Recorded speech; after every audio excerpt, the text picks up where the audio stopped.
warahmatullahi wabarakatuh.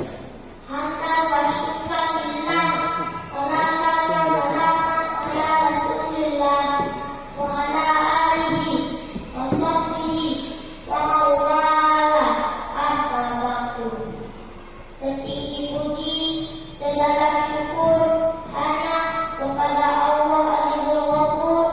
Dengan alhamdulillah kita bertutur sebagai tanda hamba bersyukur.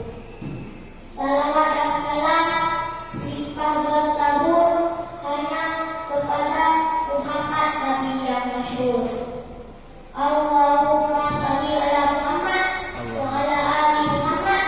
Nabi bagi segala umat membawa rahmat di dunia dan akhirat. Yang terhormat Dewan Hakim yang wajahnya bercahaya serta para hadirin yang berbahagia. Teman-teman sekalian, para generasi harapan, penerus perjuangan bangsa dan agama. Pada kesempatan ini saya akan menyampaikan untayan hikmah dengan tema Tahun Baru Islam.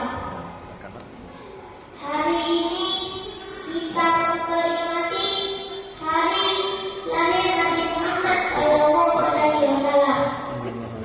Nabi yang dilahirkan pada 15 Rabiul Awal atau disebut juga dengan tahun gajah. Teman-teman tahu kenapa disebut tahun gajah? Tidak tahu.